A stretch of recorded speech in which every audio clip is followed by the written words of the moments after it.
Hello everyone, I hope you all are fit and fine. So today we are starting the second chapter of our civics book and the name of the chapter is Understanding Secularism.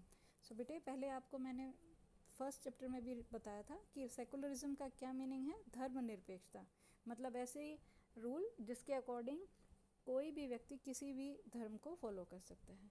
So let us start the chapter. Imagine yourself as a Hindu or Muslim living in a part of the United States of America where Christian fundamentalism is very powerful. Suppose that despite being a US citizen, no one is willing to rent their house to you. How would this make you feel?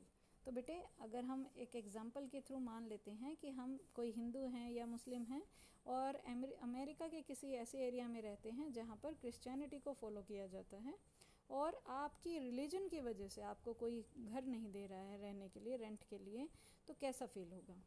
जैसा हमने पिछले chapter में read किया था कि seventh class में जैसे read किया था कि जो मिस्टर एंड मिसेस अंसारी थी उनको रिलीजन की वजह से घर नहीं मिल रहा था, तो सेम सिचुएशन हमारे साथ हो जाएगी. Would it not make you feel resentful? तो क्या ऐसा होगा तो आपको गुस्सा नहीं आएगा? So what if you decided to complain against this discrimination and were told go back to India?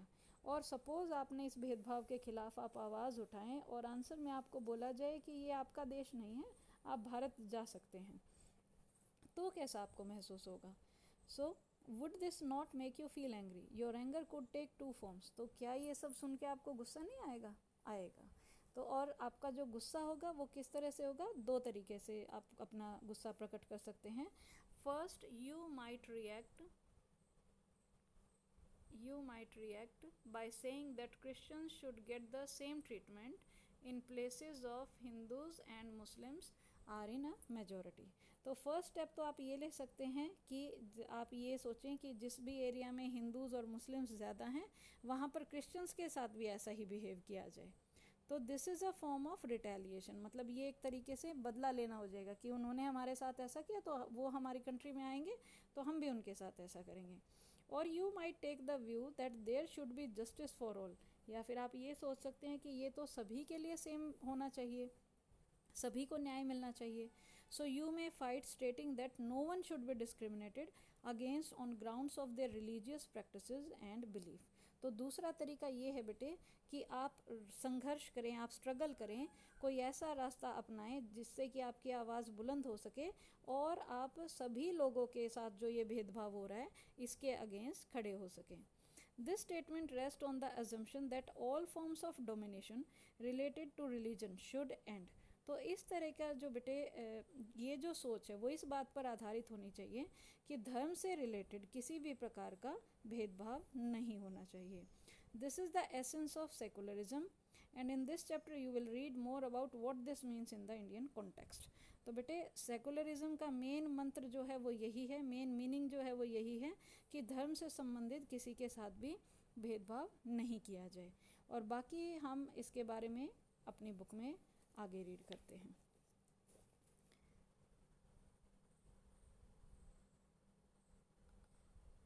So the history provides us with many examples of discrimination, exclusion and persecution on the grounds of religion.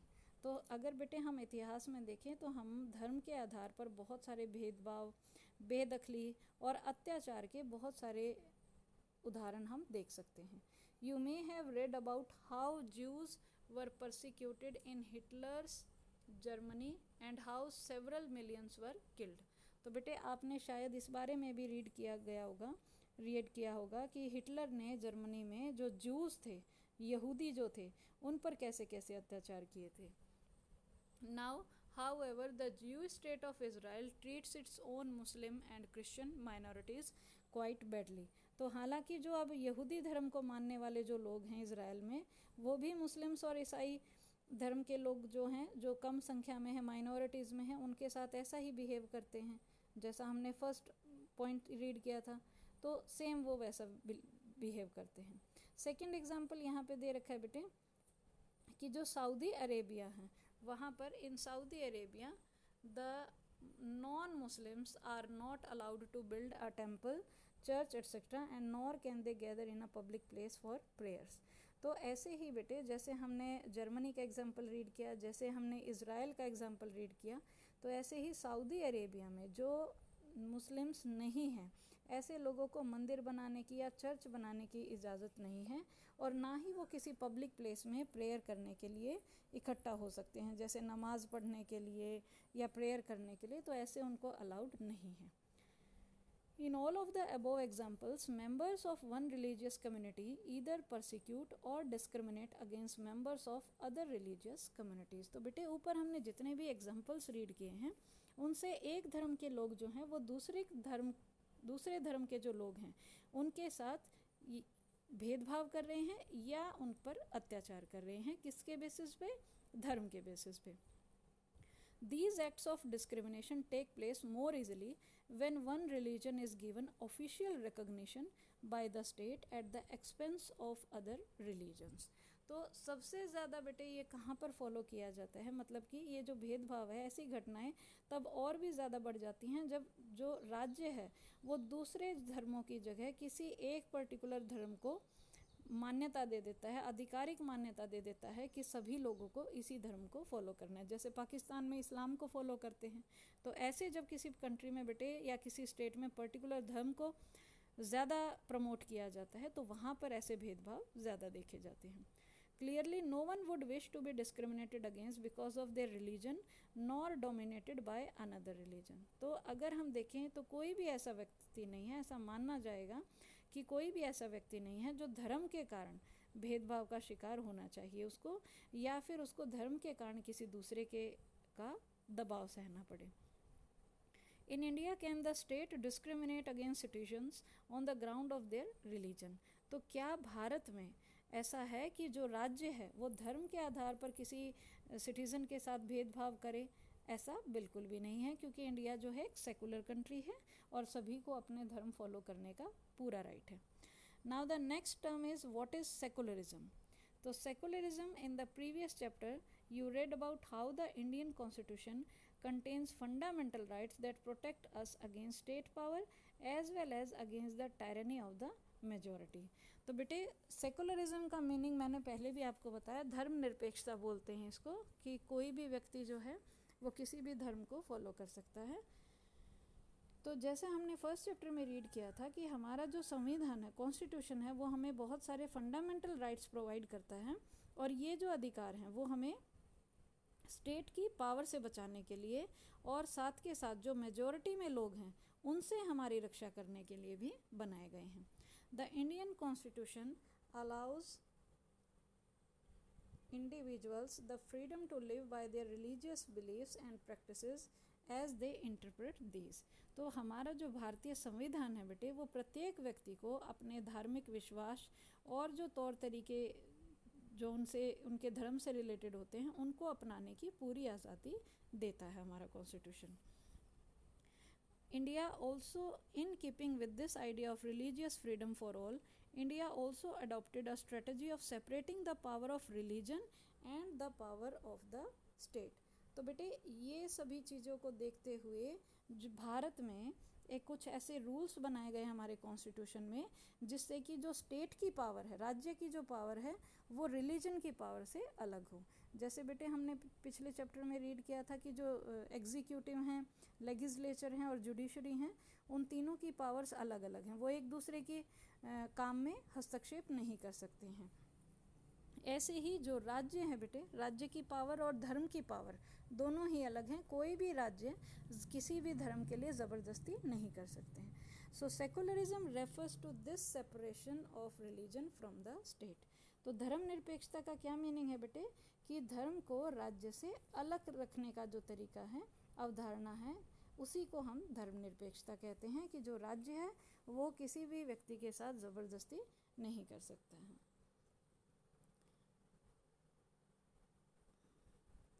Why is it important to separate religion from the state? अब एक question हमारे mind में आता है कि ऐसी क्या ज़रूरत थी कि जो स्टेट की पावर्स हैं वो धर्म की पावर से डिफरेंट की गई, मतलब उनको महत्वपूर्ण क्यों, मतलब अलग क्यों रखा गया।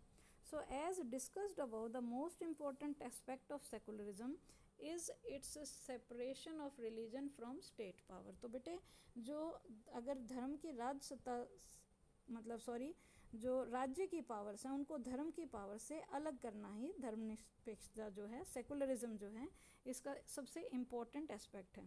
This is important for a country to function democratically. अगर हम इसको फॉलो करेंगे तो ये हमारे देश को डेमोक्रेटिकली मतलब लोकतंत्र फॉलो करने में भी काफ़ी महत्वपूर्ण योगदान देता है। Almost all countries of the world will have more than one religious groups living in them. Within these religious groups, there will most likely to be one group that is in a minority. If this majority religious group has access to state power, then it could quite easily use this power and financial resources to discriminate against and persecute persons of other religions. तो बेटे यहाँ पे हम इस paragraph में read करेंगे कि क्यों स्टेट की पावर्स को अलग किया गया है।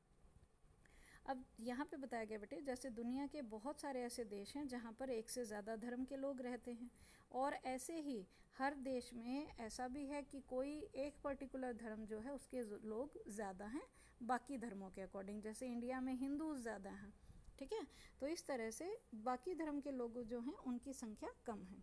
तो ऐसी मेजॉरिटी धर्म के वाला जो कंट्री है वहाँ के लोगों को, अगर सपोज़ हिंदूज़ हैं, हिंदूज़ को ही पावर मिल जाती है, उनको ही मंत्री बना दिया जाता है, तो ऐसा हो सकता है कि वो अपनी पावर्स का गलत इस्तेमाल करें और दूसरे धर्म जो हैं उनके अगेंस्ट वो भेदभाव करें या उनको तंग करें। तो ऐसा वो कर सकते हैं, या फिर जो फाइनेंशियल रिसोर्सेज हैं उनको वो यूज़ करें ताकि वो उनके अगेंस्ट डिस्क्रिमिनेशन कर सकें। तो इस तरह की सिचुएशन हो सकती हैं।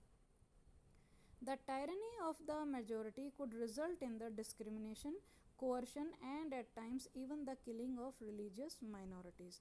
तो बेटे ये जो अत्याचार होता है मेजॉरिटी वाले लोगों का, वो कई बार भेदभाव में भी चेंज हो सकता है, ज़बरदस्ती में भी चेंज हो सकता है, और कई बार तो ऐसे जो माइनॉरिटी में रहने वाले जो धर्म वाले जो लोग होते हैं, ऐसे लोगों की जान को भी खतरा हो सकता है।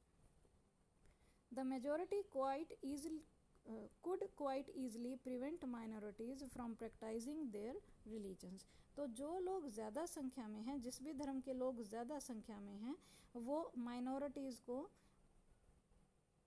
ऐसे धर्म फॉलो करने पे, उनका धर्म फॉलो करने पे या फिर उनके जीने पे कहीं ना कहीं उन पर रोक लगा सकते हैं। Any form of domination based on religion is in violation of the rights that a democratic society guarantees to each and every citizen irrespective of their religion. तो बेटे यहाँ पे हमें यही बताया गया है कि कोई भी ऐसा डेमोक्रेटिक समाज है जहाँ पर किसी भी धर्म को मानने वाले नागरिक को ये अधिकार मिलता है कि वो किसी भी धर्म को फॉलो कर सके, और इसीलिए जो therefore the tyranny of the majority and the violation of fundamental rights that can result is one reason why it is important to separate the state and religion in democratic societies. तो इसीलिए जो majority में लोग हैं उनकी powers पर रोक लगाने के लिए हमारे फंडामेंटल राइट्स जो हैं वो हमें ये राइट्स प्रोवाइड करते हैं कि हम डेमोक्रेटिक समाज में राज्य और धर्म को अलग अलग रखें और लोगों को आराम से रहने दें। Another reason that is important to separate religion from the state in democratic societies is because we also need to protect the freedom of individuals to exit from their religion, embrace another religion or have the freedom to interpret religious teachings differently. तो second जो purpose है बेटे कि हमारे जो state की powers हैं वो रिलीजन की पावर से डिफरेंशिएट करी गई हैं, अलग कर दी गई हैं, तो उसका दूसरा रीज़न क्या है कि लोग जो हैं उनको कहीं ना कहीं ये राइट दिया गया है कि वो अब किसी भी धर्म को मानने के लिए फ्री हैं। सपोज़ मैं हिंदू हूँ और मैं क्रिश्चियनिटी को फॉलो करना चाहती हूँ तो वो मैं कर सकती हूँ। इस तरह से राइट्स उनको दिए गए हैं ताकि वो एक धर्म को छोड़ के दूसरे धर्म को फॉलो कर सकें या फिर किसी भी धर्म की टीचिंग्स को वो सुन सकें, ठीक है, किसी भी धार्मिक उपदेश को वो सुन सकें, ये हमें राइट्स मिले हैं। To understand this point better, let us take the practice of untouchability. You might feel that you dislike this practice within Hinduism and therefore you want to try and reform it. However, state power were in the hands of those Hindus who support untouchability, then do you think that you would have an easy task to try and change this? तो यहाँ पे बेटे untouchability का example दिया गया है, जो छुआछूत की जो प्रथा पहले फॉलो की जाती थी. सपोज़ ऐसी ही प्रथा उस टाइम पे होती जहाँ पर जो हिंदूज़ हैं उनके बीच में छुआछूत को ज़्यादा माना जाता था, क्योंकि ब्राह्मण्स ने ऐसा बताया था, तो उनको ये प्रथा अच्छी लगती थी. ये जो प्रथा चलाई जा रही थी वो फॉलो करते थे उसको. तो कहीं ना कहीं अगर उस टाइम पे हो सकता था कि जो हिंदुओं के बीच ये प्रथा इतनी ज़्यादा पॉपुलर थी उसको आगे भी फॉलो किया जा सकता था. तो आप सोच रहे होंगे कि अगर उस टाइम पे इस तरह के चेंजेस किए जाते तो क्या ये पॉसिबल था, क्योंकि सपोज़ जो लीडर्स हैं वो भी हिंदूज़ हैं, तो क्या वो अपनी बनाई हुई रूल्स को तोड़ने देंगे? कभी भी नहीं तोड़ने देंगे. तो ऐसे ही बेटे यहाँ पे सिर्फ हिंदूज़ का मैं एग्जांपल दे रही हूँ, ऐसा नहीं है कि मैं उनके खिलाफ कुछ बोल रही हूँ, ठीक है. तो सिर्फ एग्जांपल्स के थ्रू हम ऐसा बातें कर रहे हैं. हाँ, तो यहाँ पे क्या है कि किसी भी बेटे जो हमारी अंधविश्वास हैं या गलत धारणाएं हैं उनको दूर करने के लिए कोई भी अगर ऐसा वर्क किया जाएगा तो उसको ईज़िली दूर करना काफ़ी मुश्किल होगा. तो अगर ऐसा कोई भी कंट्री में अगर शासन उस टाइम पे जो रूल है वो हिंदुओं का होता और उस टाइम पे वो तो अनटचेबिलिटी को मानते थे, तो क्या इतनी आसानी से इस प्रथा को बदला जा सकता था? तो आंसर क्या होगा हमारा? नो, हम नहीं बदल पाते. Even if you were part of the dominant religious group, you might face a lot of resistance from fellow members of your community. अगर आप भी किसी ऐसे समुदाय से बिलोंग करते होते, ऐसे रिलीजियस कम्युनिटी से बिलोंग करते होते जो माइनॉरिटी में होते, तो आपको भी इस विरोध का सामना करना पड़ सकता था. These members who have control of state power might say that there is only one interpretation of Hinduism and that you do not have the freedom to interpret this differently. तो वहाँ पे क्या होता बेटे कि अगर ऐसे किसी पर्टिकुलर एक धर्म का अगर पावर आ जाती तो वहाँ पर वो ऐसे कह सकते थे कि हमारे धर्म का सिर्फ यही एक रूल है और आपको इसको फॉलो करना पड़ेगा, इसको आप चेंज नहीं कर सकते. तो इस तरह की बात वहाँ पर आ सकती थी. तो शायद आप यहाँ से समझ गए होंगे कि क्यों स्टेट की पावर्स को रिलीजन की पावर से अलग किया गया है, कि कोई भी राज्य जो है वो किसी भी व्यक्ति को बाध्य नहीं कर सकता, उसको मजबूर नहीं कर सकता कि वो किसी पर्टिकुलर रिलीजन को फॉलो करे. अब coming to next page we will read here what is Indian secularism. मतलब कि भारत में जो धर्मनिरपेक्षता है उसका मीनिंग क्या है, क्या चीज़ें हम फॉलो कर रहे हैं. The Indian constitution mandates that the Indian state be secular. तो बेटे हमारा जो भारतीय संविधान है वो ये कहता है कि भारत जो है वो एक सेकुलर कंट्री है जहाँ पर सभी लोग अलग अलग धर्मों को फॉलो कर सकते हैं. According to the constitution only a secular state can realise its objectives to ensure the following. तो हमारे संविधान के अकॉर्डिंग अगर एक सेकुलर स्टेट है, अगर एक धर्मनिरपेक्ष राज्य है, सिर्फ वही इन ये जो लक्ष्य नीचे दिए गए हैं, ये जो ऑब्जेक्टिव्स दिए गए हैं, उद्देश्य दिए गए हैं, इनको पूरा कर सकते हैं. और वो उद्देश्य क्या हैं? Let us read. फर्स्ट है बेटे that one religious community does not dominate another. कोई भी ऐसी धार्मिक कम्युनिटी दूसरी कम्युनिटी को का शोषण नहीं करेगी, उस पर हावी नहीं होगी. तो ये है फर्स्ट रूल जो हमारे कॉन्स्टिट्यूशन में सेकुलरिज्म के लिए दिया गया है. सेकेंड है that some members do not dominate other members of the same religious community. कई बार ऐसा भी हो जाता है कि एक ही धर्म के जो लोग होते हैं वो बेटे कुछ लोग ज़्यादा पावरफुल होते हैं, कुछ कम होते हैं, तो वो एक दूसरे को ही परेशान करने लगते हैं. तो ऐसे ही ये रूल बनाया गया है कि कुछ लोग जो अपने ही धर्म के दूसरे सदस्यों का शोषण करते हैं वो ऐसा ना करें. Third is that the state does not enforce any particular religion nor take away the religious freedom of individuals. Third यहाँ पे बताया गया है कि राज्य ना तो किसी खास धर्म को किसी व्यक्ति पर थोपेगा और ना ही उनसे उनकी धार्मिक आज़ादी छीनेगा, जो हमने अभी रीड किया था कि वो किसी भी धर्म को चेंज कर सकते हैं. तो ये 3 ऑब्जेक्टिव्स हैं बेटे हमारे सेकुलरिज्म के जो हमारे कॉन्स्टिट्यूशन में दिए गए हैं. The Indian state works in various ways to prevent the about domination. तो हमारे जितने भी राज्य हैं बेटे वो इस दबाव को मिटाने के लिए सभी अलग अलग तरह से काम करते हैं.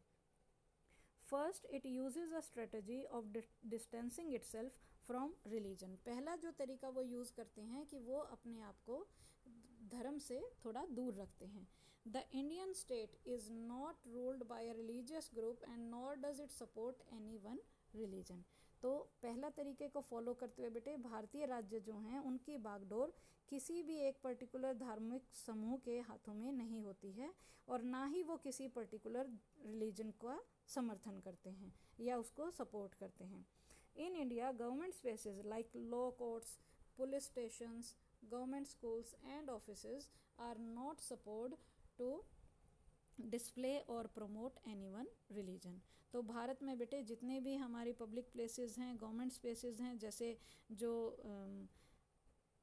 कार्यालय होते हैं, कचहरी होती हैं, थाने होते हैं या सरकारी विद्यालय होते हैं या कार्यालय होते हैं, ऐसी जो सरकारी संस्थानें हैं वहाँ पर किसी भी पर्टिकुलर धर्म का प्रचार ना तो किया जाता है और ना ही उसका प्रदर्शन कर सकते हैं। तो बेटे ये कुछ स्टेप्स हैं जो हमारे कॉन्स्टिट्यूशन ने लोगों को फॉलो करने के लिए बोला गया है और कुछ हमारे फंडामेंटल राइट्स हमें प्रोवाइड किए गए हैं जिससे हम सेकुलरिज्म को ईजिली फॉलो कर सकते हैं। तो आई होप बेटे आप सबको ये ईजिली समझ में आ गया होगा। So we will meet with the other topics in our next video. Till then, take care and have a nice day.